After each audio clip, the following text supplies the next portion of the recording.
बिस्मिल्लाहिर्रहमानिर्रहीम। अस्सलाम वालेकुम नाज़रीन, आप देख रहे हैं प्रोग्राम सिटी एट 10 और मैं हूं आपकी मेज़बान अना यूसुफ। इस दुआ और इस उम्मीद के साथ कि अल्लाह ताला हम सब के लिए आसानियां पैदा करे और हमें आसानियां बांटने की तौफीक अता फरमाए। शहर के मौसम की बात कर लेते हैं। मौसम खुशगवार है और खुशगवार मौसम तो है ही है, लेकिन ये मौसम एक्चुअली जहमत बन जाता है।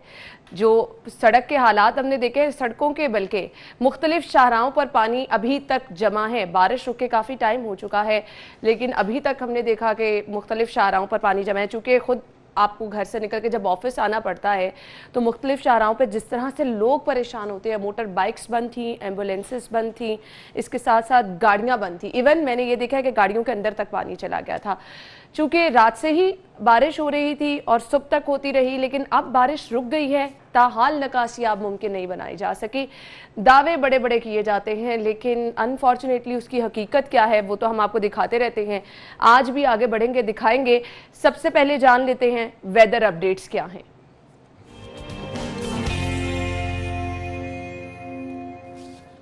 जुनेद रियाज ने हमें ज्वाइन किया है। जुनेद, बताइएगा मौसम की सूरत हाल, आप कहां पर मौजूद हैं? पहले तो ये बताइएगा मौसम कैसा रहेगा और फिर बाहर के हालात भी बताइए। इस वक्त भी मूसलाधार बारिश जो है वो हमदर्द चौक में मैं इस वक्त यहाँ पर मौजूद हूँ और मूसलाधार बारिश का सिलसिला जो है वो शुरू हो चुका है और महकमा मौसमियात ने आज वक्फे से तेज़ हवाओं के साथ जो है वो बारिश का इम्कान भी जाहिर किया है। और जो रात सारी वक्फे से बारिश होती रही, उससे वजह से जो है लाहौर की अहम शाहराएँ जो हैं इस वक्त पानी में डूब चुकी हैं। 2 से 3 फुट पानी जो है वो सड़कों पर जमा हो चुका है और शहरियों को शदीद मुश्किलात का सामना है दफ्तर जाने के लिए और अपने कामों पर जाने के लिए। ज़्यादातर गाड़ियाँ जो हैं वो बंद हो रही हैं, गाड़ियों के अंदर पानी घुस रहा है। और दूसरी जानब अगर बात की जाए यहाँ पर हमदर्द चौक की, तो इस वक्त आप देख सकते हैं कि यहाँ पर 2 से 3 फुट पानी जो है वो जमा है और यहाँ पर सुबह से जो है वासा हुकाम की जानब से शक्कर लगाया गया है, लेकिन ये सुबह से ख़राब था। तकरीबन 4 घंटे हो चुके हैं और इसने एक पानी की बूंद भी जो है वो सख्त नहीं की। और सूरत हाल यहाँ पर ये है कि पानी का लेवल जो है, जो सतह जो है वो बुलंद होती जा रही है और जो शहरी हैं उनकी गाड़ियाँ बंद हो रही हैं, उनको यहाँ पर आमदरफ्त में शदीद मुश्किलात का सामना है। और उन्होंने मुतालबा किया है हुकूमत पंजाब से कि कम से कम लाहौर शहर में जो है, जिसको साबका हुकूमत ने पेरिस बनाने का भी जो है वो मुख्तलिफ अदवार में जो है वो दावे किए हैं, लेकिन इसके बावजूद अगर ये सूरत हाल है लाहौर में, तो मैं देख सकती हूँ जहाँ पे आप मौजूद हैं हमदर्द चौक, ना सिर्फ हमदर्द चौक बल्कि शहर की दूसरी शाहराहों पर भी यही सूरत हाल है। पानी बहुत ज्यादा जमा है। मुझे ये बताएगा बारिश रुके कितना वक्त गुजर चुका है? और यहाँ पर जो आपने बताया कि वासा की शक्कर मशीन मौजूद है लेकिन वो खराब है, तो उसकी रिप्लेसमेंट यहाँ पे कोई अरेंज नहीं की गई है? नहीं, यहाँ पर जो सूरत हाल है 4 घंटों से ये गाड़ी खड़ी है और जो अमला है वो भी शिकायत कर रहा है कि वो भी यहाँ पर फंसे हुए हैं, वो बुरे हालात हैं। उनको यहाँ पर जो वो अपना काम ख़त्म करें और वो यहाँ से जाएं, लेकिन सूरत हाल यूँ की तू हैं और अहम शाहराएँ जो हैं वो शहर की पानी में डूब चुकी हैं। और अगर ठीक है, जब हम राब्ता करेंगे। जुनेद के पीछे आप मनाजिर देख सकते हैं, हमदर्द चौक के नहीं बल्कि फिरोजपुर रोड से चूँकि मैं आई हूँ, इसके साथ साथ यहाँ पर आप टाउनशिप के जितनी अहम शाहराएँ हैं वहाँ पर भी इसी तरह से पानी जमा है। निकासियाब ताहाल मुमकिन नहीं बनाई जा सकी। और इसके अलावा गली मोहल्लों में जो पानी जमा है, लोगों के घरों तक गया हुआ है, वो तो ऑब्वियसली उस तरह से रिकॉर्ड में नहीं आ रहा क्योंकि गलियों तक उस तरह से रिसाई मुमकिन अभी तक नहीं हो पाई है। तो ये पानी कब तक निकाला जाएगा, यही एक क्वेश्चन मार्क बन चुका है। लोगों की मुश्किलात किस तरह से कम होगी? सुबह का वक्त है, लोग दफातर की तरफ जा रहे हैं। एक बार फिर से जुनेद की जानिब रुख करेंगे। जुनेद, बताइए यहाँ पर जो शक्कर मशीन मौजूद है उसकी रिप्लेसमेंट का कोई अरेंज किया जा रहा है, किया गया है? वहां पर जो लोग मौजूद हैं उनसे आपकी बात हुई है? जी, ये बात तो हुई है। यहाँ पर लोग जो हैं वो इंतहाई परेशान हैं। 4 घंटों से यहाँ पर ये गाड़ी शक्कर मौजूद है, लेकिन कोई रिप्लेसमेंट नहीं है और ना ही आगे कोई रिप्लेसमेंट नज़र आ रही है। और जो वासा हुकाम के दावे थे कि वो 2 घंटे के अंदर बारिश होने के बाद पानी को और सड़कों को जो है वो साफ़ कर देंगे और निकासी आपके इंतज़ाम को उन्होंने बहुत बेहतर बना लिया। हालांकि ये तैयारियाँ मानसून से शुरू होने से पहले काफ़ी वक्त पहले से जो है वो शुरू कर दी गई थी, लेकिन इसके बावजूद यहाँ पर सूरत हाल जो है वो जूं की तू हैं। लोगों के घरों में जो है वो पानी दाखिल हो चुका है और जो यहाँ के रिहायशी हैं उनका कहना है कि हर दफ़ा यहाँ पर ये गाड़ी आती है लेकिन इसका कोई फ़ायदा नहीं है, क्योंकि जब पानी घरों में दाखिल हो जाता है तो वो उनके फर्नीचर को और दीगर सामान को भी जो है वो नुकसान पहुँचाता है। और दूसरी जानब जो दफ्तर जाने वाले लोग हैं, इस इलाके के लोग हैं और जिन्होंने यहाँ से गुजर के इंडस्ट्रियल एरिया में भी जाना कि किस तरह लोग परेशान नजर आ रहे हैं, बाइक्स बंद हो रही हैं। जुनेद, हमदर्द चौक में आप मौजूद हैं, तो इर्द गिर्द वाली शाहराहों पर जो गलियां पास हैं, रिहायशी इलाके हैं, वहां पर भी इसी तरह से पानी जमा है? जी यकीनन, अगर आप बात करें ब्लॉक 15 की, ग्रीन टाउन की और वहाँ पर जो अहम शाहराएँ हैं, उमर चौक की और कई जो अहम शाहराएँ हैं, वहाँ पर भी पानी इसी तरह ही मौजूद है और लोगों की गाड़ियाँ और जो अच्छा जुनेद, आपके पीछे मैं देख रही हूँ एक शहरी आ रहे हैं, बाइक जिनकी बंद हुई है, अगर आप उनसे बात कर सकते हैं आसानी से तो बताइएगा, वो कब से यहाँ पर मौजूद हैं और किन मुश्किलात का सामना उन्हें? कोशिश करता हूँ। यहाँ पर क्या सूरत हाल है, कितनी पीछे से आप आ रहे हैं और कितनी किलोमीटर तक यहाँ पे पानी खड़ा है? सर मुझे सांस इतना चढ़ा हुआ है, सांस फूल गया है। मोटरसाइकिल तरीक के तकरीबन 1.5-2 किलोमीटर है और ये पंचर भी हो गया, कील लगा है बहुत मोटा सा। तो आप क्या समझते हैं, इंतजाम कैसे हैं वासा हुकाम की जानब से? यहाँ पर गाड़ी भी खड़ी थी जो 4 घंटे से खराब थी और अब ये यहाँ से इसको ले जाया जा रहा है, क्या सूरत हाल है? पानी का एक बूंद भी जो है यहाँ पर सख्त नहीं किया गया। देखिए सर, लाहौर का अगर बात की जाए तो लाहौर है, ठीक है, और इंटरनेशनल लेवल पे कहते हैं कि लाहौर है, और ये हालात देख लें, इंतजामिया की भी गफलत है, बस आपकी भी गफलत है, गवर्नमेंट की भी इसमें मुलव्वस है। तो आप क्या समझते हैं, लाहौर में क्या इंतजाम होने चाहिए, वासा हुकाम को क्या करना चाहिए? जी ये बर वक्त इंतजाम होना चाहिए, जिस तरह ये मौसम है मानसून का, इनको पहले ये कोशिश करनी चाहिए थी ना इनके इसके मुताबिक। जी यकीनन ये इनका भी यही कहना है कि पहले से इंतजाम करके रखने चाहिए थे, अमले को बाकायदगी से करना चाहिए था और ये पता लगाना मुश्किल काम नहीं है कि कहाँ कहाँ पे पानी जमा होता है। लाहौर की जो अहम शाहराएँ हैं सबको पता है कि यहाँ पर पानी जमा होता है और पहले से ही जो है वहाँ पर इंतज़ाम कर लिया जाए, लेकिन वासा हुकाम की जानिब से ऐसा कोई भी इंतज़ाम नहीं किया जाता, जिसकी वजह से जो है शहरियों को ना सिर्फ दुश्वारी होती है बल्कि जो रोड्स हैं वो भी टूट फूट का शिकार हो जाती हैं और बाद में इनको ये सड़कें जो है वो फिर मरम्मत करना पड़ती हैं और उसकी उम्र भी जो है वो काफ़ी जो है किक बैक्स और वो मामला जो हैं वो फिर आगे चलती हैं। तो ये सूरत हाल है इस वक्त यहाँ पर हमदर्द चौक की, और सूरत हाल ये कि टाउनशिप के इलाके से आने वाले तमाम शहरी जो हैं परेशान है। और ये आप देख सकते हैं कि इस गाड़ी की अगर सूरत हाल देखें तो इस गाड़ी के अंदर भी जो है पानी जा रहा है और सूरत हाल जो है वो इंतहाई जो है गमगीर है यहाँ पर और शहरियों को शदीद मुश्किलात का सामना है यहाँ से आमदरफ्त में। सही कह रहे हैं आप जुनेद, शहरियों को शदीद मुश्किलात का सामना है और इस मुश्किल का सामना मैं एक्चुअली खुद करके आई हूँ, क्योंकि जहां जहां से मैं गुजरी थी मुझे भी ऐसे लग रहा था गाड़ी के अंदर पानी आ जाएगा और वाकई आप खौफजदा हो जाते हैं। अभी मैं यही डिस्कस कर रही थी कि जब जैसे ही मैं घर से बाहर निकली हूँ हर जगह इतना पानी जमा था कि मैं कुछ 5 मिनट के लिए साइड पे खड़ी होकर सोच रही थी कि दफ्तर में पहुंचूंगी कैसे, जाना भी चाहिए या नहीं जाना चाहिए। तो सभी लोग इसी मसले से दो चार नजर आ रहे हैं। बारिश एक बार फिर से शुरू हो गई है। अब मौसम के हवाले से प्रेडिक्शन क्या की जा रही है आपको ब्रेक के बाद बताएंगे और शहर की दूसरी शाहराहों की हालात भी आपको दिखाएंगे। हमारे साथ रहिएगा। ब्रेक के बाद आपको एक बार फिर से खुशामदीद कहेंगे और ब्रेक से पहले हमने आपको बताया किस तरह से शहरी परेशान नजर आ रहे हैं। जगह जगह पानी जमा है, गाड़ियां बाइक्स इस वक्त बंद पड़ी हैं लोगों की, जिन्होंने दफातर पहुंचना है वो परेशान नजर आ रहे हैं। अब कुछ लोग ऐसे भी हैं जो मौसम एंजॉय कर रहे हैं। बहुत सारे लोग जो है जब बारिश होती है तो एक चाय का कप हाथ में होता है और इतनी खूबसूरत सुबह, जब आप सुबह उठे ही तो आपको इतनी खूबसूरत सुबह का सामना करना पड़ता है। खैर हमारा एक्सपीरियंस इसलिए थोड़ा सा ख़राब होता है कि हमने दफ्तर पहुंचना होता है, लेकिन वो लोग जो घर में मौजूद होते हैं, जो लोग दफातर में इस टाइम फ्री हैं, वो किस तरह से मौसम को एंजॉय कर रहे हैं। साथ ही एंकर आमना असलम ने हमें ज्वाइन किया है, इस वक्त उनसे जान लेते हैं कि शहर का मौसम कैसा है। बारिश हो रही है, हवा चल रही है, मौसम की सूरत हाल आमना से जानते हैं। जी आमना बताइएगा, मौसम कैसा है इस वक्त शहर का? बारिश हो रही है, हवा चल रही है, कैसा मौसम है?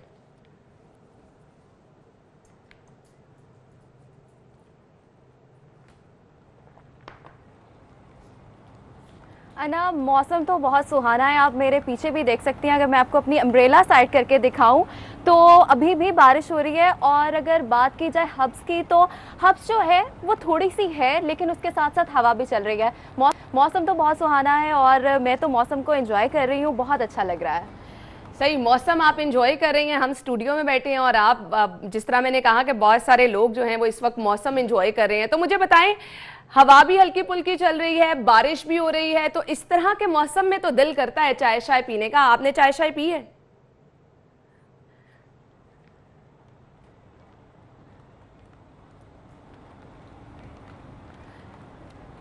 चाय तो अभी नहीं पी, अभी मेरे हाथ में सिर्फ अम्ब्रेला है जो मैंने थामी हुई है। चाय जो है वो मैं नीचे जाके पीऊँगी, ज़रूर पीऊँगी। और मैं आपको बताती चलूँ कि मौसम तो इतना सुहाना हो गया, जो पिछले दिनों इतनी हब्स थी और शदीद गर्मी हो रही थी, उसके बाद तो दिल चाह रहा है कि अब अम्ब्रेला भी साइड पे कर दी जाए और मौसम को खूब एंजॉय किया जाए। और मैं सोच रही हूँ कि दोपहर में पकोड़ों का भी प्लान किया जाए, क्योंकि मौसम ने तो दिल भी खुश कर दिया है और मौसम भी खुशगवार हो गया है। बिल्कुल ऐसा ही है। और जब कभी मौसम खुशगवार होता है तो लाहौरियों का तो ये खासा है कि मज़े मज़े के पकवान जो हैं वो डिसाइड करना शुरू कर दिए जाते हैं कि किस तरह से मौसम को एंजॉय किया जाएगा। आमना, कुछ अपने इर्द गिर्द वाले एनवायरनमेंट के बारे में बताएं। आपके पीछे पौधे मुझे नज़र आ रहे हैं और साफ शफाफ, बारिश जब भी होती है तो ये जो नज़ारे आसपास देखने को मिलते हैं ये बड़े खूबसूरत होते हैं। तो बताएं किस तरह से लाहौरी एंजॉय कर रहे हैं, आसपास लोग आपको नजर आ रहे हैं मौसम एंजॉय करते हुए? बिल्कुल बिल्कुल बिल्कुल है ना, आप मेरे पीछे देख सकती हैं कि पौधे जो हैं वो भी फ्रेश हो गए हैं, क्योंकि मौसम जो था वो आपको पहले भी पता है, हम सब मुरझाए हुए थे, इंसान भी मुरझाए हुए थे, पौधे भी मुरझाए हुए थे। अब पौधे भी खुशगवार हो गए, उनके ऊपर बारिश का पानी पड़ा तो वो भी खिलखिला उठे हैं और हम इंसान जो हैं वो भी खिलखिला उठे हैं। स्पेशली जो लाहौरी हैं वो तो इस मौसम का वेट कर रहे होते हैं कि ऐसा मौसम हो और हम इंजॉय करें। लेकिन अगर इसके बरक्स देखा जाए तो लाहौर की सड़कें जो हैं वो चौक हुई पड़ी है, पानी जो है वो निकल नहीं रहा। मुझे बजाते खुद सुबह में बहुत ज़्यादा इस चीज़ को फेस करना पड़ा, गाड़ी के अंदर भी पानी आ गया। और मैं आपको बताते चलूँ कि जो लोग ऑफिस गोइंग है, जिन्होंने ऑफिस जाना है, उनके लिए सबसे बड़ा इशू है। बिल्कुल ऐसा ही है। जिन लोगों ने ऑफिस पहुंचना है उनके लिए बहुत मसाइल हैं, जिन्होंने अपने ज़रूरी काम प्लान किए थे उनके लिए बहुत इशू है। बहुत सारे लोग ऐसे भी, क्योंकि लाहौरी जिंदा दिल हैं, तो इस तरह के मौसम को एंजॉय भी जो है वो बाखूबी करते हैं। थैंक यू सो मच आमना, आप हमारे साथ मौजूद थी और आपको कम अज़ कम इतना टाइम मिल गया है कि आप मौसम एंजॉय कर लें। खैर, प्रोग्राम के बाद हम भी कोशिश करेंगे कि मौसम को एंजॉय कर लें, क्योंकि परेशानी तो हमने फेस कर ली है। अभी हमें स्टूडियो में ज्वाइन किया है हमारे सीनियर रिपोर्टर अकमल सुमरू साहब, जो कि शायद बारिश की वजह से ही कुछ ताखीर से दफ्तर पहुंचे। अस्सलाम वालेकुम सुमरू साहब। जी वालेकुम क्या हाल चाल है? जी मैं बिल्कुल ठीक। सुमरू साहब, आपके देर आने की वजह क्या है? क्या बारिश? मैं देर के आने की वजह तो बता दूं, लेकिन आपकी गुफ्तगू सुन रहा था मैं कि अरमान पे बात कर रही थी आप, तो हमारे दिल के अरमान तो चाय की उस प्याली में रह गए जो अभी तक पहुंची नहीं है। ठीक है। और क्योंकि आपने ये बात कह के हो, चाय ना हो, आयशा प्लीज, यही बात करो ना, चाय अरेंज आपने करा ये दे। बात कह के हमारे सुलगते हुए मिजाज के ऊपर आप समरू पानी साहब, फेंक ब्रेक दिया। में आपके लिए चाय मिल रही है। बहरहाल जी बहुत आप शुक्रिया। कुछ बता दें दूसरी कि बात ये है बाहर कि के हालात क्या थे? देखिए, बारिश की वजह से इब्तदाई तौर पर जब मौसम खुशगवार, बल्कि कल रात से ही हो गया था, क्योंकि रात को पहले ठंडी हवाएं चलती रहीं और उसके बाद पहले हब्स भी बहुत नमाज ज़्यादा था। फजर से पहले ही जो है वो बारिश शुरू हो गई थी और बड़ी तेज़ बारिश हो रही थी। लेकिन जब बारिश शुरू हुई तो उस वक्त हब्स था। हब्स इस वजह से था कि हवा बिल्कुल नहीं चल रही थी और बारिश के दौरान भी हवा नहीं चल रही थी। बिल्कुल। लेकिन जैसे ही बारिश रुकी तो उसके बाद मौसम बेहतर हो गया और हवा में जो है वो ताजगी का एहसास जो है होने लगा। लेकिन उसका जो दूसरा असर हुआ पूरे शहर के अंदर, जो अमूमी तौर पर लाहौरियों को सामना करना पड़ता है कि बारिश के बाद सड़कों पर पानी है, गलियों में पानी है और उनको अपनी नकलो हरकत में जो है वो शदीद परेशानी का सामना करना पड़ता है। बिलखसूस जो मोटरसाइकिल सवार होते हैं उन्हें, वो देखा भी हमने और जो चिंगची पर सफ़र करते हैं या जो रिक्शे पर सफ़र करते हैं, या शहर में ऐसे मजदूर तबका भी है जो साइकिल पर जाता है या पैदल सफ़र करता है, तो उनके लिए बड़ी परेशानी का सामना होता है, क्योंकि सुबह सवेरे 8 बजे या 9 बजे तक दफ्तर जिसने पहुंचना होता है, तो वो इसकी वजह से और आपके लेट साथ हो भी जाता कुछ है। ऐसा ही हुआ? हाँ जी। तो अच्छा, हमारे साथ इसलिए ऐसा हुआ कि रास्ते में जगह जगह पानी खड़ा हुआ था। यानी कि अगर हम सिर्फ इंडस्ट्रियल स्टेट के बाहर पीको रोड की बात कर लें तो वहाँ पर जो है वो जगह जगह पानी मेन शाहरा है ये, ऐसे ही है। और उसके सेंटर में इतनी बड़ी ग्रीन बेल्ट होने के बावजूद वो भी भरी हुई थी पानी से, और सड़क भी जो है वो पानी से भरी हुई है। और जगह जगह आप किसी भी इलाके में चले जाएं, आप जौहर टाउन चले जाएं, आप बाबरा टाउन चले जाएं, आप इस्लामपुरा चले जाएं। अच्छा सुमरू साहब, मुझे अफसोस इस बात पे होता है कि वासा का दावा ये है कि 2 घंटे में बारिश रुकने के पानी जो है वो निकासी अब मुमकिन हो जाती है। फिर उसके बाद अभी जुनेद हमदर्द चौक में मौजूद थे, जहां पर वासा की शक्कर मशीन तो मौजूद है लेकिन वो खराब पड़ी है। देखिए, हम जो प्रैक्टिकल सिचुएशन हमें नज़र आती है ना बरह रास्त मुशाहिदा करने से, क्योंकि हम रिपोर्टिंग भी करते हैं बारिश में भी, तो वासा के पास इतनी कैपेसिटी नहीं है कि वो इतने बड़े शहर के अंदर मशीनरी के ज़रिए से भी इवन पानी की निकासी में जो है वो बड़ा क्विक रिस्पांस दे सके। वो नेचुरली वेट करती है 2 से 3 घंटे का, कि जो पानी के पाइप हैं, गटर के जो बड़े बड़े पाइप, अगर उनके अंदर प्रेशर जमा हो गया तो उसकी वजह से पानी नहीं जा रहा उसके अंदर, तो जब वो प्रेशर रिलीज होगा तो ऑटोमेटिकली पानी सड़कों का आपका उन पाइप के अंदर से निकल जाएगा। और जो वल्नरेबल पॉइंट्स होते हैं जहां पर पानी जमा हो जाता है और उसके बाद कई कई घंटे जमा रहता है, वहां पर वासा की मशीनरी हमें या तो नज़र नहीं आती, या अगर आ भी जाए नज़र तो एमरजेंसी बुनियादों पर इनका वहाँ टैंकर भी पहुँच जाए जो वहाँ पे मशीन नस्ब करके पानी निकालने की कोशिश करे, तो फिर यही सूरत हाल है जैसे आपको अभी जुनेद रियाज जो है वहाँ से बता रहे थे कि पानी की मशीन तो है अब वासा मौजूद, की लेकिन प्लानिंग मुझे किस हद तक नजर आती है कि वो पॉइंट जहां पर बार बार निशानदही की जाती है, लक्ष्मी चौक, देखिए इसमें रेलवे ना सिर्फ स्टेशन। वासा का मसला नहीं है, इसमें हुकूमत का भी मसला है। देखिए हुकूमत के जो सरबराह हैं वो शहर लाहौर के अंदर बैठे होते हैं, और शहर लाहौर के अंदर बैठकर जो है अगर उनको इन मसाइल के ऊपर तो ये नजर नहीं है, हुकूमत का मसला ना हुआ, ये तो हम कितने सालों से यही सूरत हाल देखते आ रहे हैं। देखिए दो चीजें हैं, दो डिफरेंट चीजें हैं। एक है कि हुकूमत की जानिब से वासा के ऊपर बराह रास्त दबाव डालना या उनके साथ कोऑर्डिनेशन करके जहां जहां पर निकासी आपके लिए जो दरकार मशीनरी है उसको पहुंचाने के लिए इकदाम करना, उसकी मॉनिटरिंग करना, ये हुकूमत की जिम्मेदारी है। पानी का मसला हर दौर में रहा है, इसमें कोई दो राय नहीं है, लेकिन हुकूमत बहरहाल जो है वो क्विक रिस्पांस शो करती है। आपको याद होगा गुज़िश्ता बरस जो है वज़ीर आला पंजाब जो है वो अपनी गाड़ी में रैकी करते रहे और एक फैमिली को भी गाड़ी में बिठाया, उसको रेस्क्यू भी किया, उसकी वीडियो बनी, उस पर तनकीद भी हुई, किसी ने खुशी का इजहार भी किया, लेकिन वो सिर्फ एक था ना, एक फोटो सेशन था।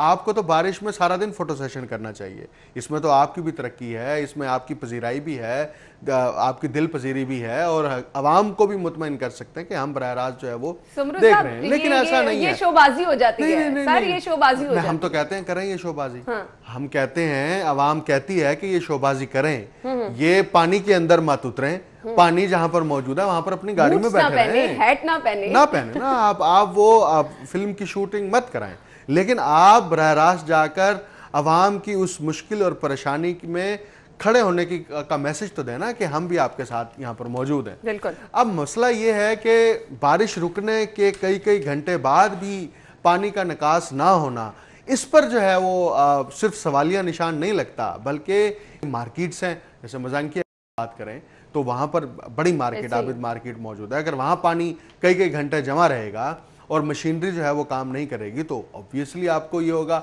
महज शहर के अंदर कल शहर में बारिश हुई है, उसके बाद हमने मिंटगुमनी रोड मार्केट का बताया, उर्दू बाजार का, ऑटो पार्ट मार्केट का, कि वहां तो दुकानों के अंदर पानी चला गया था और ये पहली दफा नहीं हुआ। अब शहर के 2 पॉइंट्स का मसला नहीं है, पूरा शहर सिर्फ लक्ष्मी चौक नहीं है, पूरा शहर बागे जिनाग या लाहौर बोर्ड के सामने वाला हिस्सा नहीं है जहां पर आपने एक टैंक बना लिया और ठीक है आपने बड़ी अच्छी काविश की कि पानी को जो है वो आप प्रिजर्व भी कर रहे हैं, उसको बाद में यूटिलाइज भी करेंगे, लेकिन ये पूरा शहर नहीं है, ये शहर का तो एक कोना भी नहीं बनता ना, ये तो एक डॉट बनता है। उस डॉट के ऊपर अगर आप उसको क्लियरेंस दे देते हैं तो इसका मतलब ये नहीं है शहर के अंदर मसाइल खत्म हो गए हैं, ये शहर के अंदर पानी जमा नहीं हो रहा। हम मुसलसल रिपोर्टिंग करते हैं और रिपोर्टिंग का बुनियादी मकसद यही होता है कि हुकाम बाला को, हुकूमत को, वासा को ये दिखाया जाए कि जनाब बारिश रुक गई है, घंटे पहले रुकी है, लेकिन पानी जो है यहां से नहीं निकल रहा। और पानी निकालने के लिए आपने क्या इंतजाम किया है? आप सिर्फ उस नेचुरल प्रोसेस का वेट करते हैं, जब तक वो नेचुरल प्रोसेस कंप्लीट नहीं होता, वो 3 घंटे का, 4 घंटे का, 5 घंटे का,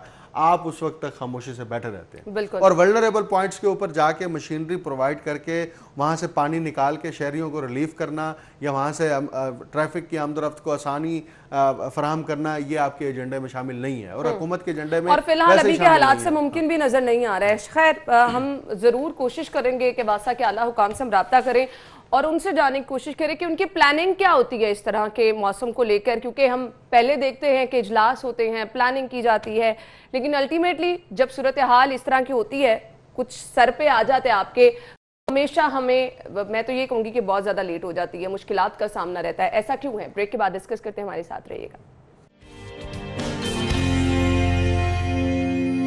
ब्रेक के बाद आपको एक बार फिर से खुशामदीद कहेंगे और हम बात कर रहे हैं शहर के मौसम के हवाले से। हर जगह पानी जमा है, लोगों को मुश्किलात का सामना है और फिर बारिश की पेशगोई की गई है, प्रेडिक्शन ये की जा रही है कि वक्फे वक्फे से बारिश होगी और अगर हम प्लानिंग की बात करें जो वासा की जानिब से की जाती है, वो दावा ये किया जाता है सुमरू साहब कि 2 घंटे में निकासी आपको मुमकिन बना लिया जाएगा। अब मुझे ये बताएं कि जब पूरा दिन आपकी वक्फे वक्फे से बारिश होनी है तो वो कौन से 2 घंटे होंगे जब निकासी आब होगी? देखिए, है नहीं, ये मुमकिन नहीं है। ये अगर किसी पॉइंट के ऊपर मुसलसल पानी जमा होता है, जब भी बारिश होती है, उस पॉइंट से आपको पानी निकालने के लिए 2 घंटे के बाद बिलखसूस तो आपको मशीनरी का इस्तेमाल करना पड़ता है। मैं वही बात कर रहा हूँ, इनके पास मशीनरी उस तरह से नहीं है, रिसोर्सेज नहीं है। अगर हों तो हमें हर उस जगह पर मशीनरी नज़र आए, वासा एहलकार नज़र आए जहाँ पर पानी जमा होता है बारिश के बाद। जहाँ तक बात रही वक्फे वक्फे से बारिश होना, एक ये है कि बारिश जब वक्फे वक्फे से होती है तो वो हल्की बारिश होती है या बूंदाबांदी की शक्ल होती है, वो पानी का प्रेशर इतना नहीं होता कि जिसकी वजह से सड़कों पर पानी जमा हो जाए। एक जो स्पेल बारिश का आता है ना, वो मैक्सिमम जो है ना, वो 40 मिनट मैक्सिमम भी जाए 40 मिनट तक या 1 घंटे तक होता है, जो मुसलसल बारिश होती रहे। वो भी कभी कभी होता है, हर रोज नहीं होता। वो एक स्पेल होता है जिसको आप ताकतवर स्पेल कह सकते हैं, कि जो फिर सब कुछ ही उड़ा के ले जाता है, कि आपके सारे पॉइंट्स जो हैं वो चोक हो जाते हैं। उसके अलावा जो है बारिश का पानी निकालने के लिए हमारे पास कोई इंतजामात नहीं होते।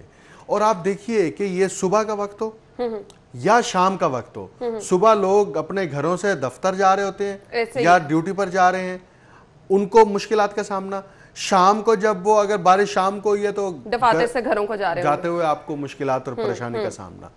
इस बात से हुकूमत को कोई सरोकार नहीं है कि उसका नुकसान कितना होता है मार्केट के ऊपर। आप नुकसान की बात करें, लोगों के घरों का पानी हम दिखा रहे हैं, किस तरह से सारा सामान खराब हो रहा है। मार्केट के अंदर क्या उसका इकोनॉमिक इम्पैक्ट क्या होता है? ये पानी जमा होना सिर्फ ट्रैफिक का मसला नहीं है कि आपकी ट्रैफिक जो है वो चौक हो गई, ट्रैफिक जैम हो गई, लोगों को मुश्किलात और परेशानी का सामना है, उसका पूरा इकोनॉमिक इम्पैक्ट होता है, वो पूरा सर्कल मुतासिर होता है। देखिए, जब आपकी वहां पर जो रोजगार है, बिलखसूस मार्केट के अंदर जब आप खरीदो फरोख्त का काम कर रहे हैं, वो नहीं होगा तो इसका मतलब आपका वो इकोनॉमिक सर्कल जो है वो जैम हो गया, वो रुक गया, उसको आप रिकवर नहीं कर सकते। वो दिन वो वक्त तो जाया हो गया ना। अब अगले वक्त में ठीक है, वही एक्टिविटी जो एक दिन पहले होनी थी वो अगले दिन होगी। तो हुकूमत को कैलकुलेट करना चाहिए कि ये बड़ा शहर है और इस बड़े शहर से मुतल्लिक अगरचा नून लीग माजी में बड़े दावे करती रही है कि हमने इस शहर को बदल दिया है, उनसे भी कुछ नहीं हुआ, तो चलो पीटीआई कुछ कर देना। अच्छा सुमरू साहब, आपने हुकूमत की बात की, अगर मैं माजी की हुकूमत की बात करूं, अब हुकूमत की बात करूं, तो सिर्फ जो कैलकुलेशन जिसकी आप बात कर रहे हैं ना, वो कैलकुलेशन कुछ गिनी चुनी शाहराहों की जाती है, जिसमें लक्ष्मी चौक आ गया, लानस रोड आ गया, सुप्रीम कोर्ट लाहौर रजिस्ट्री आ गया। ये वो शाहराहें हैं जिसकी कैलकुलेशन करके हुकूमत आपको सब अच्छा दिखा देती है कि यहाँ पर हमारे कैंप्स भी हैं, यहाँ पर हमारी टीमें भी मौजूद हैं। कैलकुलेशन महदूद है। मैं वही बात कर रहा हूं कि शहर सिर्फ ये डॉट्स नहीं है, ये डॉट्स हैं। बिल्कुल, जब हम शहर की बात करते हैं ना, ये सिर्फ शहर के अंदर डॉट्स हैं, इसकी इससे ज्यादा कोई हैसियत नहीं है, या इसका मैक्सिमम वहां पर आने वाले लोगों को रिलीफ मिलेगा।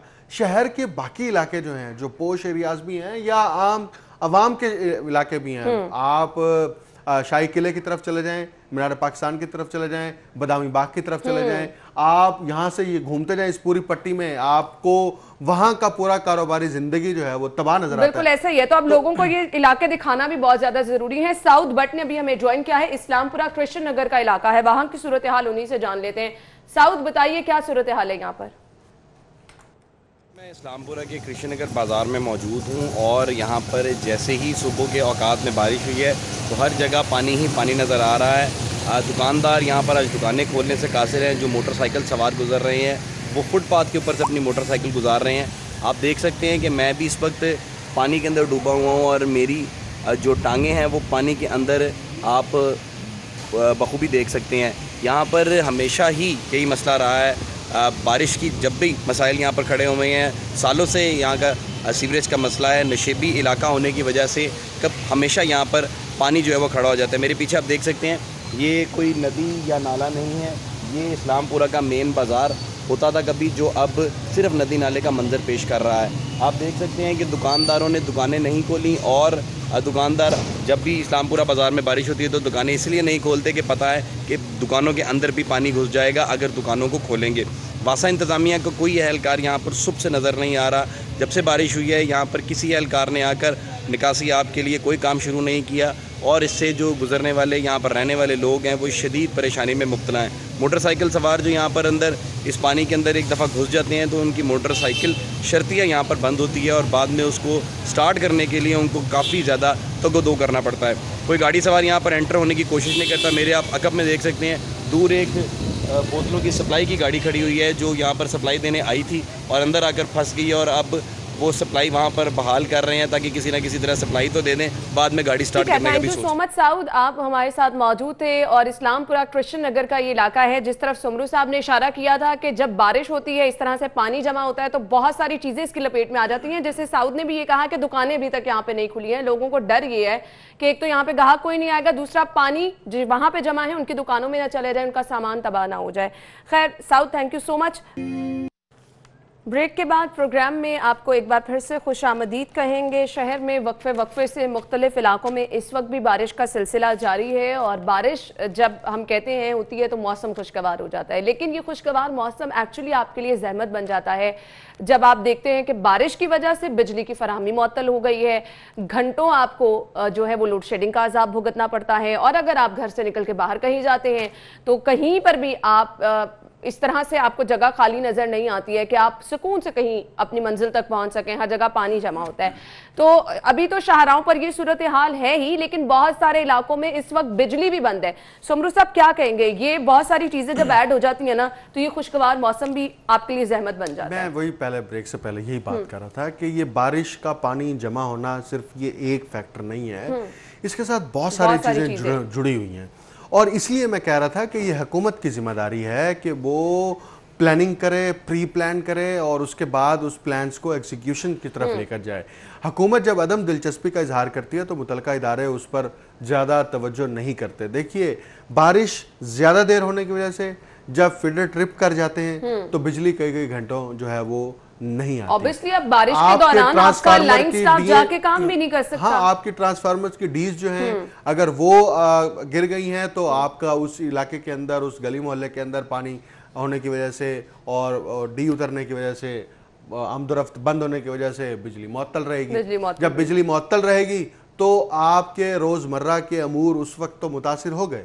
आप उसकी जहनी खौफ देखें, आप उसका इंसानी मिजाज के ऊपर, इंसानी जहन के ऊपर असर कैलकुलेट करें, उसके मुआशी नुकसानात के घर में किस तरह सामान आपका तबाह हो रहा है। मैं वही कह रहा हूं, उसके मुआशी नुकसानात कैलकुलेट करें। ये घर का माहौल है, अगर ये कोई गोदाम हो, कोई फैक्ट्री हो, तो कोई ऐसी जगह हो तो आपका तबाह हो जाता है ना। जो नशेबी इलाके हैं, नशेबी इलाकों में पानी जमा होना और वहां पर पानी खड़े होना, ये उन इलाके के मकीनों को भी मालूम होता है। वो उस सूरत हाल से वासा भी आगाह होती है, उस सूरत हाल से मुतलका इलाके का MPA MNA भी आगाह होता है। साहब आगाह होना बात नहीं है, रिस्पांसिबल कौन है इस नुकसान का? नहीं, मैं इसलिए आगाही की बात कर रहा हूं कि वो आगाह होते हैं। वो ये नहीं कह सकते कि हमें मालूम नहीं है, वो ये नहीं कह सकते कि इनके पास इंफॉर्मेशन नहीं है कहां पानी जमा होता है, कहां पानी नहीं जमा होता। तो आप लस्को आपकी तबाह हो जाती है जब बारिश ज्यादा हो, ये सूरत हाल पैदा हो जाए। आपकी वासा की कारकर्दगी सामने है और सबसे टॉप ऑफ द इट जो है वो आपकी हुकूमत है। और हुकूमत की, पूरे प्रोविंशियल हुकूमत की सारी मशीनरी, चाहे मिनिस्टर्स हो, चाहे ब्यूरोक्रेसी हो, सिविल सेक्रेटेरिएट हो, सब शहर लाहौर के अंदर है। ये सब कुछ, इवन चीफ मिनिस्टर लाहौर शहर के अंदर है। ये सब कुछ शहर लाहौर के अंदर होने के बावजूद लाहौर जो है इससे, बारिश से सबसे ज्यादा ये असरात सिर्फ यहाँ तक नहीं है। अभी कुछ देर में आप देखिएगा इसी तरह से नकासी आपको मुमकिन ना बनाया गया तो आपको ट्रैफिक की लंबी लाइनें नजर आना शुरू हो जाएंगी, आपको जगह जगह कूड़ा नजर आना शुरू हो जाएगा। जहां कहीं से पानी निकलता जाएगा वहां पर रोड पे कूड़ा इस कदर जमा हो जाता है कि वो भी आपके लिए एक बड़ी प्रॉब्लम बन जाती है। ट्रैफिक का मसला बहुत ज्यादा हो जाता है, गाड़ियां सुस्त रवि का क्योंकि शिकार होती हैं तो लंबी लंबी लाइनें लग जाती हैं। ये फिर सारे असरात है ना। देखिए, ये असरात और ये नताइज अवाम भुगत रही है ना। ये तो अपने दफ्तर के अंदर AC लगा के और गर्म कोट पहन के बैठे हुए, टाई लगा के, इनको क्या सरोकार सड़क के ऊपर क्या हो रहा है, इनको इस बात से सरोकार क्या कि मार्केट के अंदर क्या सूरत हाल है, घरों की क्या सूरत हाल है, बिजली की क्या सूरत हाल है। ये अपनी मीटिंग्स कर रहे हैं बैठ के और ये इसी पर ही इत्तेफाक करते हैं। ये हुक्मरान तबके की सबसे बड़ी बेहिसी की ये उम्दा इलामत है कि शहर जो है वो क्राइसिस में आहिस्ता आहिस्ता जा रहा है और उनको इससे कोई सरोकार नहीं है। वो क्यों सरोकार नहीं है कि नीचे की जो हायरार्की है ना, उनको भी ढंग आता है कि आपने टॉप के अपने बॉसेस को कैसे जो है वो मुतमईन करना है, और मुतमईन करने के बाद कैसे आप फाइल के अंदर लिखेंगे कि सब कुछ अच्छा है, ये इनिशिएटिव्स हैज बीन टेकन, और ये हमने जो है वो कर लिया है। तो हुकूमत और हुकूमती ओहदेदार जिनके सरबराह शहर लाहौर के अंदर मौजूद हैं, और अभी तो बारिश मुसलसल नहीं हो रही उस तरह से बहुत तेज, अभी तो वक्फे वक्फे से हल्की सी बारिश होती है, फिर मौसम ठीक हो जाता है। अभी तो सिर्फ 2 दिन का ये मामला है, और कल सुबह का हुआ था और आज सुबह जो हुई है वो बारिश हुई है। तो आप ये भी नहीं कह सकते कि मुसलसल बारिश हो रही है इस वजह से हम जो है वो उसको कंट्रोल नहीं कर पा रहे। आप कंट्रोल तब कर पाते जब आप प्लान करते, और वो प्लान्स आप शहरियों के साथ शेयर करते, वो प्लान्स आप सड़कों के ऊपर हमें दिखाते, वो प्लान्स को एग्जीक्यूट करते हुए आपकी सारी मशीनरी यहाँ पे सिर्फ प्लान किए जाते हैं, उसकी इम्प्लीमेंटेशन आपको कहीं नजर नहीं आती है ना। प्लान छोड़ें, प्लान किया ही नहीं जाता, प्लान कर तो लेना। हम तो, हमारा तो मुद्दा यही है कि जनाब प्लान ही नहीं किया जाता। अब क्या इनको बताना पड़ेगा मूनसून कब आता है? क्या इनको बताना प्लान किया था तो एक जगह पे शक्कर मशीन आपको खड़ी दिखाई और वो भी खराब। हाँ नहीं, वो प्लान किया था तो उनको पता था हम दर चौक में पानी जमा हो जाएगा। वो प्लान नहीं था, वो मशीनरी सिर्फ खाली मशीन वहां पर पहुंचाने का मकसद ये था कि कोई मीडिया वाला आ जाता है, कोई आके वहां पे रिपोर्टिंग करता है तो वो दिखाएगा, देखे जी यहाँ मशीन है। अब इनको खुद सोचना चाहिए कि जब मशीन काम नहीं करेगी तो वो तो उसका ज्यादा उल्टा नुकसान है कि देखें जी मशीन तो है लेकिन काम ही नहीं करती, वो सिर्फ दिखाई के लिए और रुनमाई के लिए है मशीन के, लोगों को मुतमईन करने के लिए। खैर मैं तो अब यही कहूंगी कि इन हालात में हम क्या कर सकते हैं, अल्लाह ही हाफिज है, क्योंकि दावे जो हैं वो सब अच्छा के किए जाते हैं, हालात आपको दिखा दिए हैं शहर के क्या है, बारिशों की पेश कोई भी की जा रही है आने वाले 1-2 दिनों में। तो अगर इसी तरह से मसाइल रहे तो ऑब्वियसली लोगों का जिस तरह हमने आपको दिखाया, घर का सामान, दुकानों का सामान मुकम्मल तबाह हो रहा है, सड़कों पर भी लोग परेशान नजर आ रहे हैं। तो इस सब के बाद यही कहेंगे कि अल्लाह ही हाफिज है, क्योंकि जिनका काम है वो इस वक्त कहाँ पर है वो तो कहीं पर नजर नहीं आ रहे हैं। शहर में मुख्तलिफ जगहों पर ताहाल पानी जमा है, निकासी आप कब मुमकिन होगी ये एक सवालिया निशान है। बहुत बहुत शुक्रिया सुमरू साहब आपके वक्त के लिए। नाज़रीन ब्रेक लेंगे, आप हेडलाइंस जानिए और दोबारा आपको ज्वाइन करेंगे, हमारे साथ रहिएगा। ब्रेक के बाद प्रोग्राम में आपको एक बार फिर से खुशामदीद कहेंगे, और प्रोग्राम के इस हिस्से में हम बात करने वाले हैं उन नौजवानों की जो कि तालीम हासिल करने के बावजूद परेशान नज़र आ रहे हैं। अब वो परेशान क्यों हैं? क्योंकि रोज़गार उनको नहीं मिल रहा। मुल्क के हालात ऑलरेडी इस तरह के हैं कि नौजवानों के लिए परेशानियां ही परेशानियां नज़र आ रही हैं। अपना बिजनेस तो कोई कर ही नहीं सकता, ये तो एक ख्वाब ही बनकर रह गया है, लेकिन जॉब करने में भी किसी को इतनी मुश्किलात का सामना है। तो जॉब जब आप तलाश कर रहे होते हैं, एक्चुअली ये एक बहुत मुश्किल मरहला है, लेकिन वो लोग जो कि किसी प्लेटफॉर्म तक पहुंच जाते हैं उनके लिए एक और मुश्किल मरहला जो अक्सर हम देखते हैं वो ये है कि कहीं ना कहीं एबिलिटी होने के बावजूद, बहुत ज़बरदस्त डिग्री होने के बावजूद वो जॉब इंटरव्यूज में फेल हो जाते हैं। ऐसा क्यों है? वो कौन सी ऐसी स्किल्स हैं जिसमें कमी होती है, या वो कौन सी ऐसी चीज़ें हैं जो कि हमारे तालीमी निज़ाम में मिस हो गई हैं, जो हमारे स्टूडेंट्स उस तरह से उनमें निखार नहीं आ रहा?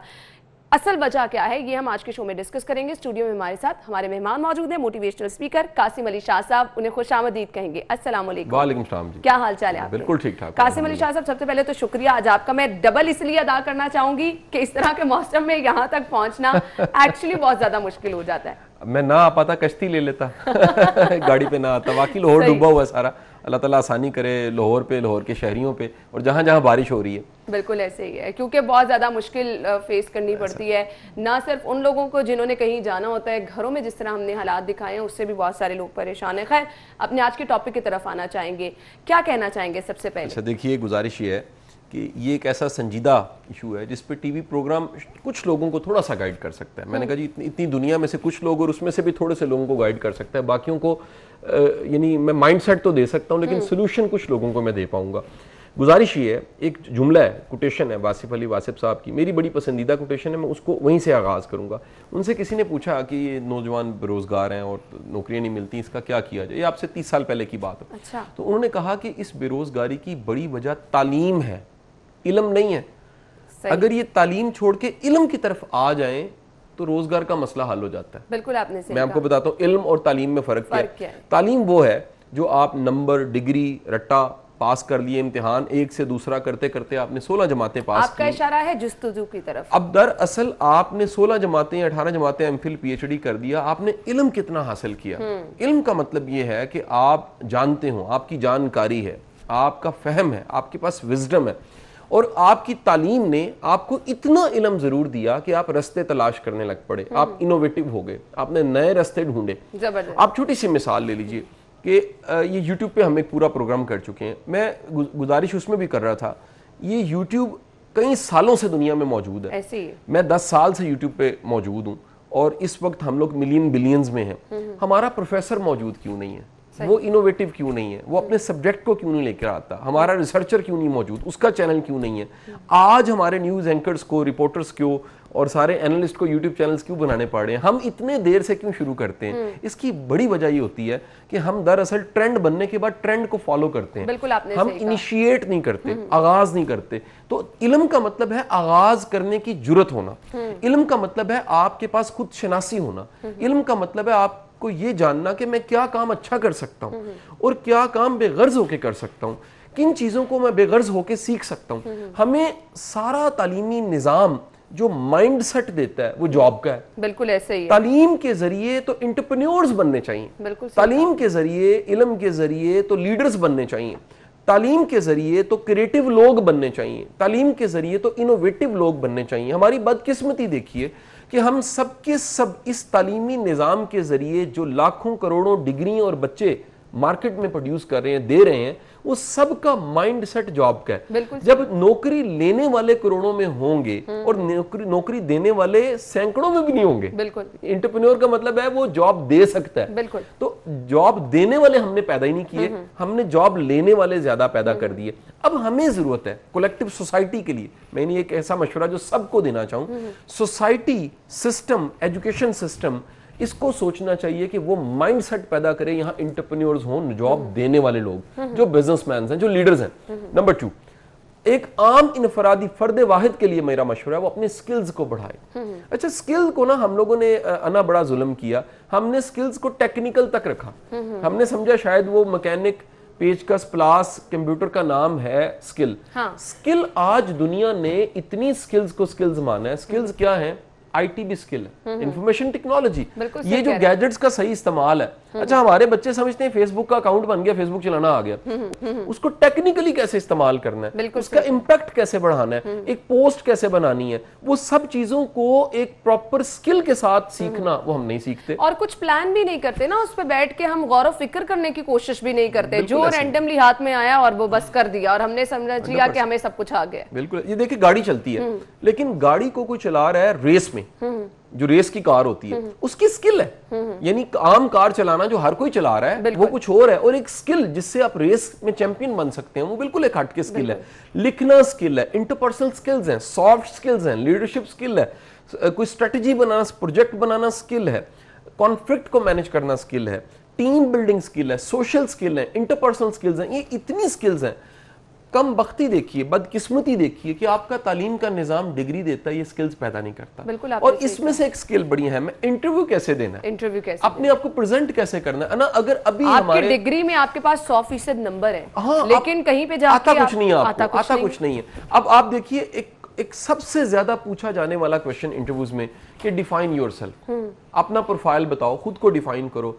हमारे 90% बच्चे ये काम नहीं कर सकते। उसकी वजह उन्हें कोई प्रैक्टिस ही नहीं करवाता। उन्हें कोई नहीं बताता शेक हैंड कैसे करना है, उन्हें कोई नहीं बताता दरवाजा नॉक कैसे करना है, उन्हें कोई नहीं बताता कि कुर्सी पे कैसे बैठ के जवाब देना है। ये वो सब चीजें आप बता रहे हैं जो इंटरव्यूज में देखी जाती हैं, यहाँ से ही आपका अब ये कितनी छोटी छोटी स्किल्स हैं। आप देखिए, जब ये स्किल्स नहीं है, एक तो डिग्री है, उसकी फ्रस्ट्रेशन है कि इतनी महंगी डिग्री मैंने ली।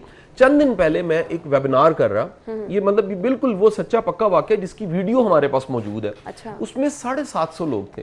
मैंने 750 लोगों से कुछ क्वेश्चंस पूछे। मेरी टीम सारा उसको वॉच करी होती। जब मैं कोई वेबिनार या सेशन करता हूं तो 8-10 टीम की रिसर्च करने वाले कंटेंट लिख रहे होते हैं कि मैंने क्वेश्चन क्या रेज किए हैं।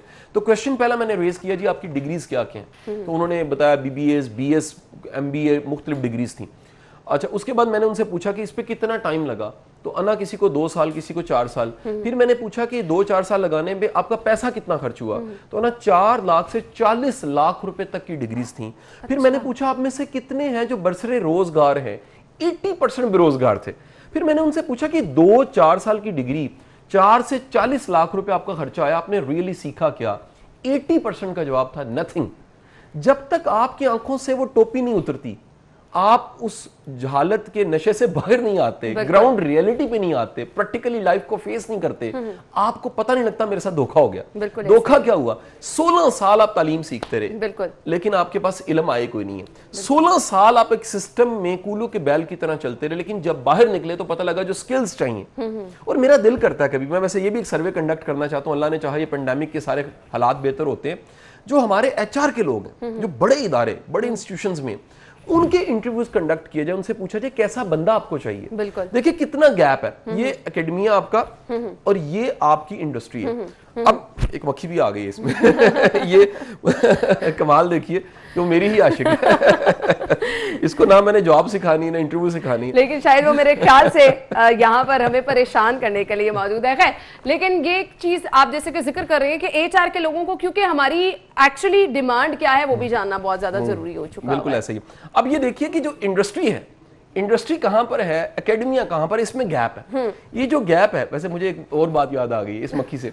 मैं सिटी 42 की कभी कभी वो पुरानी आप लोगों की कॉमेडी वीडियोस देख रहा होता हूँ, जो इधर ही की वो रिकॉर्ड हुई है, तो ये इंशाल्लाह कमिंग डेज में ये वायरल होने वाली है मेरा एप्पल वाली वीडियो वायरल हुई थी, तो अनकरीब ये मक्खी वाली वीडियो भी वायरल हो जाएगी अच्छा, अब गुजारिश ये है कि जो एकेडमिया है, जो पढ़ाया जा रहा है, वो कहां पर है, और उसके मुकाबले में जो इंडस्ट्री है वो कहां पर है, ये दरमियान में ब्रिज है। सही। इंडस्ट्री वालों को बताना चाहिए कि क्या पढ़ाना है, हमें कैसे लोग चाहिए, यानी ये गैप है जो पता ही नहीं कि आपकी इंडस्ट्री। इसके साथ आप देखिए कि जो यूनिवर्सिटी है, जो उसके प्रोफेसर हैं, उनको इंडस्ट्री से राब्ता करना चाहिए। बिल्कुल ऐसे कि भाई मार्केट में कैसे लोग चाहिए, कौन सी स्किल्स पैदा करके भेजें, किस तरह के लोग तैयार करें, क्योंकि आपकी इंडस्ट्रीज तो टाइम के साथ मॉडर्नाइज हो रही हैं, अपडेट हो रही हैं, लेकिन आपका तालीमी निजाम वहीं का वहीं है। अब देखिए दूसरी बड़ी अहम बात करूं, ये स्टेट से मेरा एक क्वेश्चन है कि हम जो प्रोड्यूस कर रहे हैं, हम 20,000 इंजीनियर प्रोड्यूस कर रहे हैं, हम हजारों की तादाद में डॉक्टर प्रोड्यूस कर रहे हैं, हम फार्मास्यूट की डिग्री दे रहे हैं, हम कितनी डिग्रीज, हमें देखना चाहिए हमें चाहिए कितने।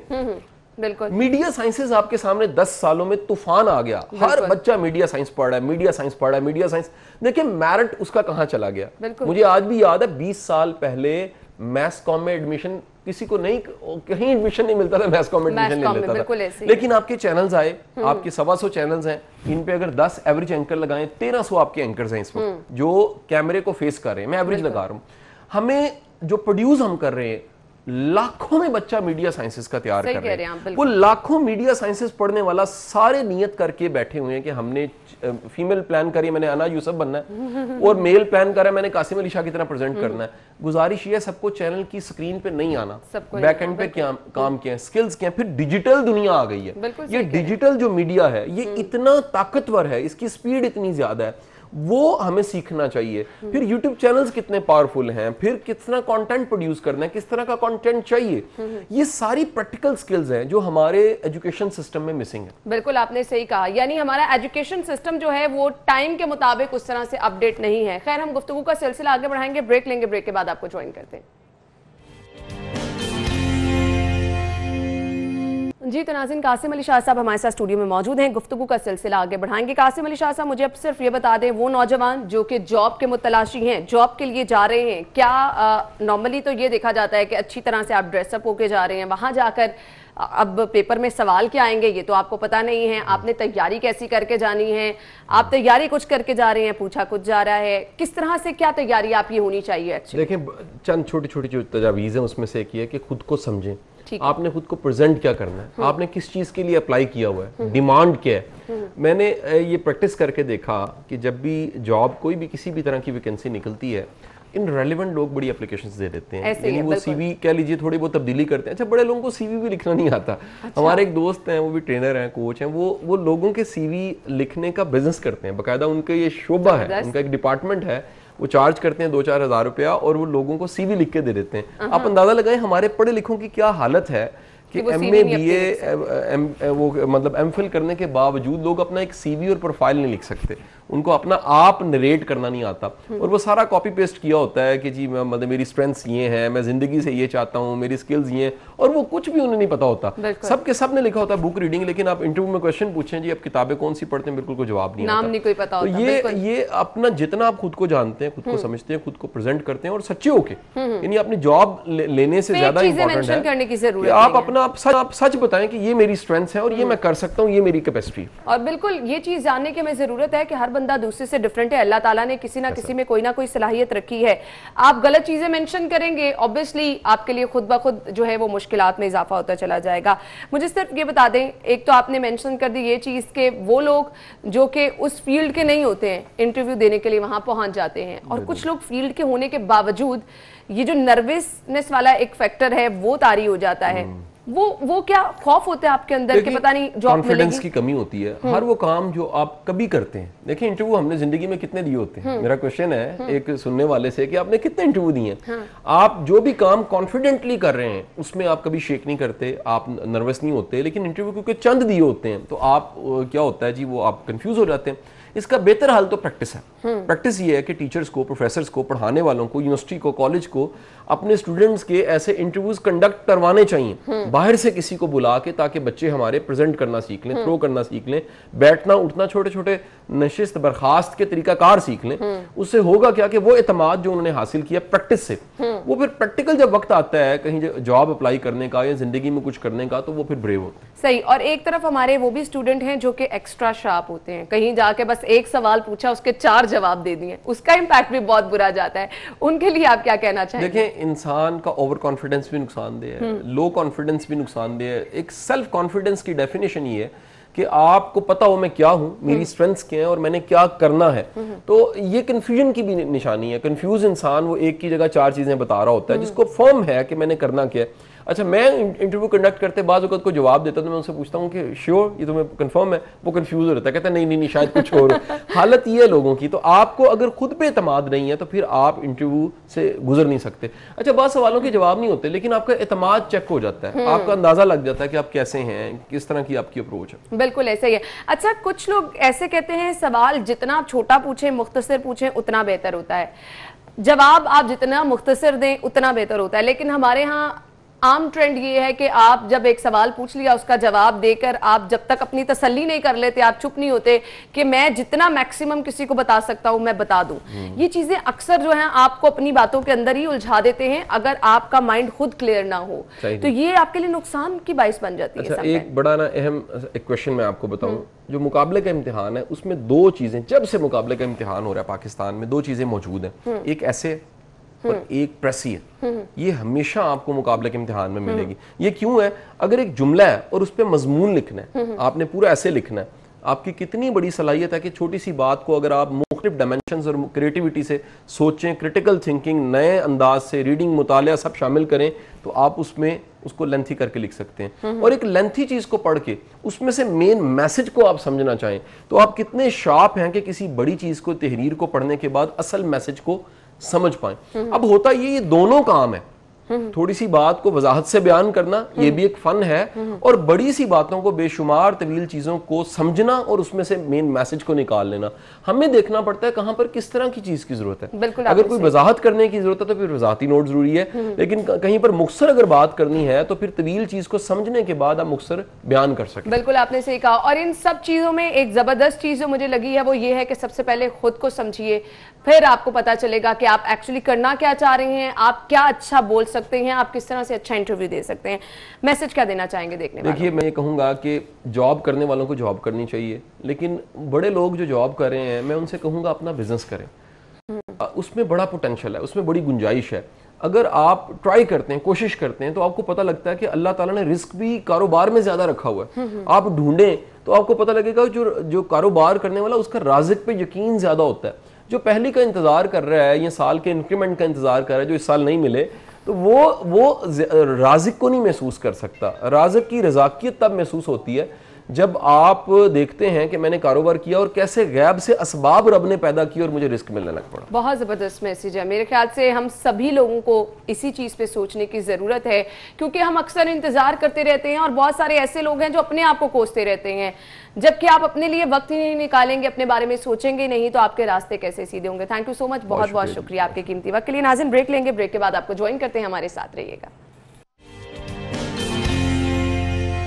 ब्रेक के बाद प्रोग्राम में आपको एक बार फिर से खुशामदीद कहेंगे और अपने प्रोग्राम में हम हमेशा कोशिश करते हैं कुछ नया आपको दिखाते रहे, वो चीज़ें जो कि बहुत ज़बरदस्त हैं लेकिन कहीं ना कहीं किसी की नज़रों से ओझल हैं। हम कोशिश ये करते हैं कि अपने प्लेटफॉर्म के थ्रू आपसे उनकी मुलाकात करवाते रहें। आज भी एक ऐसा ज़बरदस्त सा हमारे साथ मेहमान मौजूद होगा जिनके बारे में मैं आपको सबसे पहले बताती चलूँ कि जी साद आमिर ने जो है GRE में वर्ल्ड रिकॉर्ड कायम किया है और 340 में से 339 नंबर हासिल करना मेरे ख्याल से बहुत बड़ी बात है। वर्ल्ड रिकॉर्ड इन्होंने बनाया है। लम्स के ये स्टूडेंट हैं और किस तरह से माशाल्लाह से इन्होंने ये वर्ल्ड रिकॉर्ड बनाया, इसके लिए कितनी मेहनत दरकार थी, ये हम साद आमिर से ही जान लेते हैं। अस्सलाम वालेकुम साद, क्या हाल चाल है आपके? वालेकुम सलाम अना, कैसी हैं आप? बिल्कुल ठीक ठाक, थैंक यू सो मच, आपने भी हमें टाइम दिया। मुझे सबसे पहले ये बता दें, बहुत बड़ी बात है 340 में से 339 नंबर कैसे हासिल कर लिया आपने? ये मैं चीज बताना चाहता हूँ दैट ये ऐसे नहीं होता कि बिल्कुल एक दिन आपने सोचा और अगले दिन मार्क्स आ गए। तो कोई भी चीज सक्सेस के लिए आपको मेहनत तो करनी पड़ती है, बट मैं ये चीज कहना चाहता हूँ कि कोई भी चीज इम्पॉसिबल नहीं होती। अगर आप मेहनत करो तो अल्लाह ताला आपको उस चीज का अजर देता है। तो अगर आप मेहनत करोगे, यकीन करोगे, तो फॉर श्योर आपको इसका मेहनत का सब्र और फल मिलेगा। बिल्कुल, बहुत ज़बरदस्त बात आपने की है कि कुछ भी आप करना चाह रहे हैं, मेहनत वो चीज़ है जो कि आपको मकाम दिला देती है। मेहनत के बगैर कुछ मुमकिन नहीं है। GRE का इम्तिहान जो है वो आपने दिया, वर्ल्ड रिकॉर्ड कायम किया। ये GRE है क्या साथ, ये बताइए। तो GRE basically stands for graduate record examination. ये क्यों दिया जाता है? ये इसलिए दिया जाता है कि जो बच्चे स्कॉलरशिप पे पढ़ना चाहते हैं इधर इन पाकिस्तान या बाहर, उनको ये एग्जाम देना होता है। अब यही एग्जाम क्यों देते हैं जबकि GPA भी सिस्टम है? तो आप खुद सोचें कि अगर कोई बाहर की यूनिवर्सिटी यहाँ से जज कर रही है कि फॉर एग्जांपल लम्स या IBA, GK, NUST, FAST का GPA क्या करता है, क्योंकि कई यूनिवर्सिटीज में GPA लेना रिलेटिवली मुश्किल होता है as compare to low tier universities. So I wouldn't like to name any university, but ये मुश्किल होता है। सो इन्होंने ये किया कि they have compared apples to apples. सब लोग बस पानी का पानी हो जाए, सब चीजें एक ही बेंचमार्क और यार्डस्टिक से मार्क हो रही हो। तो ये एक एग्जाम है जो वर्ल्ड देता है और इतना ज्यादा बच्चा देता है, तो बस आपसे इतनी आसानी से उनसे जो है एडमिशन कमेटी से बहुत आसानी से गेज हो जाए कि ये बच्चा किधर खड़ा है। इसमें अब क्या होता है, इसमें 3 सेक्शन होते हैं। AWA जो कि एनालिटिकल राइटिंग असेसमेंट होती है, जिसको ऐसे भी कहते हैं, और उसके बाद मैथ होता है which is also known as quantitative reasoning, और वर्बल होता है which is also known as verbal reasoning. तो ये 3 पार्ट्स होते हैं। 340 मार्क्स का होता है टोटल, मैथ 170 का और इंग्लिश 170 का। अगर आप सोच रहे हैं कि ऐसे के मार्क्स किधर हैं, तो वो अलग से आते हैं आउट ऑफ 6। सही। अच्छा साथ मुझे बताएगा, क्या आपने जब तैयारी की, मेहनत कर रहे थे, तो क्या यही प्लान था कि रिकॉर्ड, वर्ल्ड रिकॉर्ड कायम करना है, या कभी ये सोचा भी नहीं था और एकदम सरप्राइज हुए? ये बड़ा अच्छा सवाल है अना। मैं अगर अब तो मेरा स्कोर आ गया, मैं बड़ी आसानी से कह सकता हूँ कि मैं एम भी इसलिए यही कर रहा था। तो 320 plus out of 340 is known as a magical figure. तो मैं एम 320 का कर रहा था। अब ये मेरा पहले ही अटेम्प्ट पे 296 आया था, which was very demotivative for me, क्योंकि मैं काफ़ी ज़्यादा स्पोर्ट्स वगैरह खेलता हूँ, तो मैं वो भी 2-3 दिन नहीं खेलने गया हुआ था। तो जब मेरा 339 आया, तो मैं आपको ये यकीन करें कि क्योंकि ये एग्ज़ाम लैपटॉप पे था, क्योंकि बिकॉज ऑफ कोविड घर से दे रहे थे, और रात के 3:30 बजे मैंने ये एग्ज़ाम दिया ताकि कोई डिस्टर्बेंस ना हो। तो जब मेरा स्कोर आया तो मैं तो सिर्फ स्क्रीन पे देखता रहा 7 से 8 मिनट, और आप यकीन कीजिएगा जब 7 से 8 मिनट गुजर गए तो वो जो ऑनलाइन इन्विजिलेटर था उसने मुझे तमीज़ से कहा कि प्लीज़, उसने मुझे रिक्वेस्ट की कि प्लीज़ लीव, क्योंकि they are not allowed to see the score. तो मैं चला तो गया। उसके बाद 7-8 दिन बाद ऑफिशियल रिजल्ट आया। आप यकीन माने, मैं उन 7-8 दिनों में सोच रहा था कि शायद मैंने गलत तो नहीं देख लिया, और मुझे एक्चुअली हेलुसिनेशन शुरू हो गई थी कि वाकई शायद मैंने गलत देख लिया, क्योंकि इट इज़ समथिंग जो अल्लाह ताला ने आज मुआवजा कराया मेरे से। और बिल्कुल, जो ये किसी मोजे से कम नहीं है। और जिस तरह से आप बता रहे हैं, आपकी फीलिंग्स क्या थी, आप तो खुद ही यकीन नहीं आ रहा था। वो लोग जो कि जीआरई की तैयारी कर रहे हैं, उनके लिए आपका मैसेज क्या होगा? मेरा मैसेज ये है जीआरई के लिए जो तैयारी कर रहे हैं कि पहली बात, एक चीज होती है थर्ड पार्टी रिसोर्सेज, तो वो ना यूज किया करें, वो आपको गलत डायरेक्शन में लेके जाती हैं। आपने ऑफिशियल गाइड ही पढ़नी है। कोई रीजन है कि ऑफिशियल गाइड को ऑफिशियल बोला जाता है। दूसरा, रट्टों पे ज्यादा ना डिपेंड करें, लॉजिक पे ज्यादा डिपेंड करें। आज आप शायद मार्क्स शायद ले भी लें, इस एग्जाम में बहुत मुश्किल है रट्टा मार के आगे जाना, लेकिन अगर आप ले भी लें, फर्ज करें, there is a bigger question to it कि क्या आपने कुछ सीखा भी है अपनी जिंदगी में, क्या आपने कुछ इम्प्लीमेंट भी किया है। तीसरा ये कि आप लोगों से ओपिनियन जरूर लें, सब कुछ करें, क्योंकि एवरीवन थिंक्स डिफरेंटली, सबके ओपिनियंस लें, लेकिन इतना आपने होमवर्क किया हो कि आपको पता हो कि कौन सी ओपिनियन लेनी है और कौन सी ओपिनियन को डिसरिगार्ड करना है। और चौथा, कि आप जो नेगेटिविटी ये सारे लोग दे रहे होते हैं कि स्कोर नहीं आएगा, जब मेरा भी 296 था, तुम क्या 320 का एम कर रहे हो। आज आप देखें अल्लाह ताला ने इतनी इज्जत दे दी, तो आपने नेगेटिविटी से और ज्यादा मोटिवेट, नॉट कि you have to prove to someone, it's just that you should have confidence in yourself कि यार मैं कर सकता हूँ। इंसान ही करते हैं, इंसान ही सब कुछ करते हैं। और दूसरी ये एक और बात कि रिकॉर्ड जो मैंने कभी नहीं सोचा था, रिकॉर्ड इंशाल्लाह अल्लाह ताला करे कि और भी कोई तोड़े, लेकिन मैं चाहूंगा कि कोई पाकिस्तानी तोड़े तो ज्यादा मजा आएगा। बिल्कुल, और इसके लिए मेहनत ही वो फैक्टर है कि आप मेहनत करेंगे तभी आप ये मकाम हासिल कर सकते हैं। थैंक यू सो मच, बहुत बहुत शुक्रिया साद आपके वक्त के लिए। ब्रेक लेंगे, ब्रेक के बाद आपको ज्वाइन करेंगे, हमारे साथ रहिएगा। ब्रेक के बाद प्रोग्राम में आपको एक बार फिर से खुशामदीद कहेंगे और एक बार फिर से बात करेंगे। शहर में चूंकि नकासियाब के इंतजामात उस तरह से हमें नजर नहीं आए, बहुत सारे लोग परेशानी का शिकार रहे, दफातर पहुंचने में, अपने कामों को जाने में लोगों को शदीद मुश्किलात का सामना रहा। कुछ मार्केटें अभी तक ऐसी हैं जहां से नकासियाब मुमकिन नहीं हो सके, जिसकी वजह से दुकानें बंद हैं। तो लोग भी परेशान हैं कि किस तरह से वो अपने कारोबार करेंगे। चूंकि बारिशों की तो पेशगोई की गई है, तो अगर इस तरह से ही हालात रहे तो लोग कारोबार किस तरह करेंगे, अपने घर कैसे चलाएंगे। और कुछ तो घर ऐसे हैं जहां पर पानी चला गया है, लोगों का सामान मुकम्मल तौर पर तबाह होकर रह गया है।